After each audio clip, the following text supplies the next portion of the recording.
কথা বলবো আজকে একটি গুরুত্বপূর্ণ বিষয় নিয়ে।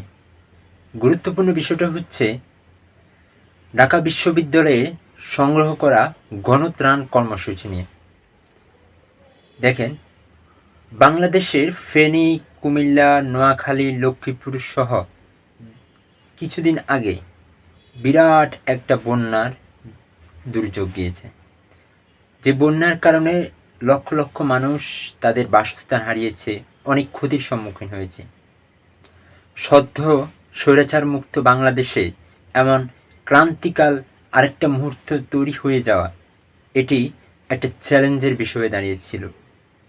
ঠিক সেই সময় ঢাকা শহর থেকে শুরু করে ইভেন পুরো বাংলাদেশের মানুষ এই সকল সংকট মোকাবেলা করার জন্য নেমে এসেছে। ঠিক সেই মুহূর্তে ঢাকা বিশ্ববিদ্যালয়ে গণত্রাণ কর্মসূচি চলছিল। দলমত নির্বিশেষেই যে যা পেরেছে, কেউ জামা কাপড়, শুকনো খাবার, নগদ টাকা, কেউ তার মায়ের ব্যাংক ভেঙে অর্থাৎ মায়ের জমানো টাকা স্মৃতি হিসেবে সংরক্ষণ করেছিল এবং সেই টাকা কি করলো, সেই টাকা গণত্রাণ কর্মসূচিতে দিয়েছিল। এখন একটা বিষয় নিয়ে খুব বেশি সমালোচনা হচ্ছে। বিষয়টা হচ্ছে এই গণত্রাণ কর্মসূচিতে যে টাকা কালেক্ট করা হয়েছিল তার ভিতর হয়তো একটা অংশ খরচ করেছে, কিন্তু রিসেন্টলি সমন্বয়ক হাসনাত আবদুল্লাহ ভাই জানিয়েছিলেন যে এই টাকা ঢাকা বিশ্ববিদ্যালয়ের 2 থেকে 3টা ব্যাংকে আছে এবং ভিন্ন ভিন্ন 3টে অ্যাকাউন্টে। এখন আমাদের প্রশ্ন হলো এটা, যে টাকা সংগ্রহ করা হয়েছিল বন্যার্ত মানুষকে সাহায্য করার জন্য, সে টাকা কেন জমা থাকবে? বন্যা ফেনী অঞ্চল সহ অনেক জায়গায় এখন বন্যা নাই, কিন্তু বন্যার যে থাবা, যে ক্ষতির সম্মুখীন হয়েছিল তা রয়ে গেছে।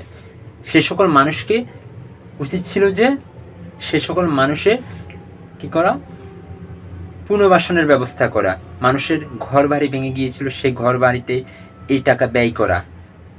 এই জন্য সমন্বয়করা ইচ্ছে করলে একটা বিষয় করতে পারতো, ঢাকা থেকে এবং স্থানীয় বৈষম্য বিরোধী ছাত্র আন্দোলনের লোকদেরকে নিয়ে ওনারা কি করতে পারতো, একটা প্রতিনিধি দল, বিভিন্ন জায়গায় প্রতিনিধি দলগুলোকে কাজে লাগাতে পারতো এবং একটা সেক্টর শুধুমাত্র বন্যার্ত মানুষকে নিয়ে থাকতো এবং তাদের কিভাবে পুনর্বাসন করা যায় সে কাজগুলো করতো এবং এই টাকাটা ওই সকল খাতে খরচ করতো। যে পরিমাণ টাকা উঠেছে সেই পরিমাণ টাকা যদি মানুষের জন্য কাজে লাগানো যেত, তাহলে মানুষ আর এই বিষয়টা নিয়ে কথা উঠাতো না। এছাড়া আজকে অনেকগুলো ছবি সোশ্যাল মিডিয়ায় ভাইরাল হয়েছিল যে ঢাকা বিশ্ববিদ্যালয় টিএসসি অডিটোরিয়াম বাইরে বৃষ্টিতে বিচ্ছে তান সামগ্রী, পানির বোতল, তারপর ছোট ছোট কার্টুন, এই ছবিগুলো ভাইরাল হয়েছিল। এছাড়া যে কেন্দ্রীয় খেলার মাঠ আছে সেখানে অনেক তান নাকি ভিজে যাচ্ছে, এরকম ছবি ভাইরাল হয়েছিল। এখন বিষয়টা হচ্ছে, আপনি যখন অনেক মানুষের মধ্য থেকে একটা দায়িত্ব নেবেন, সে দায়িত্বটাকে সুষ্ঠুভাবে সুশৃঙ্খলভাবে করতে হবে এবং স্বচ্ছতা রেখে। ইভেন আপনাকে ইচ্ছে করলে যে আপনি স্বচ্ছ আছেন সেটা ভেতরে ভেতরে বা কাগজ কলমে এমনটাও না, কিছু জিনিস আছে যে আপনার স্বচ্ছতাটা মানুষের কাছে প্রুভ করতে হবে, কারণ এখানে জবাবদিহিতার বিষয়টা।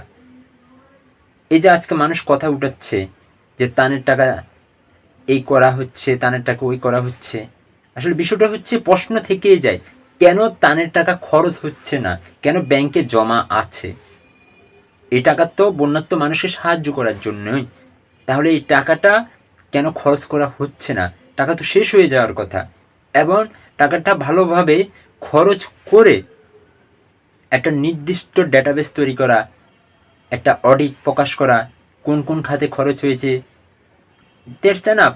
মানুষ এই জবাবদিহিতাটুকু জানতে চায়। এখন মানুষের মনে প্রশ্ন এটা, কেন টাকাটা খরচ করা হয়নি, কেন টাকাটা খরচ করা হয়নি।